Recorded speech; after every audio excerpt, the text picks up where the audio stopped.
Amincin Allah ya tabbata a gare ki, yake mabuciyar kyau, Safiyat. Na kurmance akan soyayyarki, sannan ba na gani ba na ji. Son ki ne kaɗai abincin zuciyata wanda nake ci domin in samu nishaɗi da walwala da farin ciki. Na kasance ɗaya daga cikin masoya waɗanda suke son farin cikin ki a kowane lokaci. Ki daure son ki min izini domin in shiga fadar zuciyarki in gina wata daula ta musamman. Na kasance mai mallaka miki dukkanin wasu sirrin da suke zuciyata. Ba na tunanin in miki ƙarya ko kuma yaudarar ki a cikin duniyar soyayya. Na fara jin in kasance da ke ne na har abada tun daga lokacin da na fara ganin ki.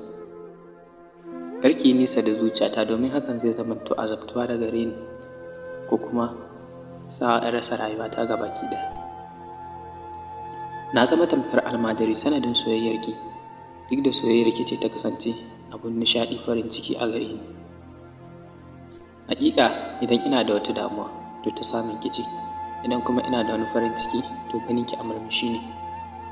Safiyat, hayatuna ki ne a kowane lokaci a kuma kowane irin yanayi. Ki daure ki min izini domin in zamanto ɗaya daga cikin masoyan da suke saki nishaɗi, farin ciki da kuma kewa. Idan har kika yi nesa da ni, ban san yaushe ne zan samu farin cikin da nake tunani ba. Idan kuma kika amshi soyayyata, hakan zai sa in ji ni na zama ɗan gata a duniyar soyayya. Ki min izini domin in zamanto ɗaya daga cikin mutanen da suke saki farin ciki a duk lokacin da kika tuna da su. Safiyat, kallon kyawawan idanunki ke sarrafa zuciyata da jin cewa in kasance a farin ciki na har abada idan ina kallon su. Ganin damuwarki kuma yakan ji cewa na shiga kunci wanda bai misaltuwa, ban san kuma yaushe ne zan fita ba har sai na ga kin yi murmushi. Shin me yasa kalamaina ba su zamanto abubuwan da suke saki farin ciki ba ko kuma nishaɗantuwa a gare ki?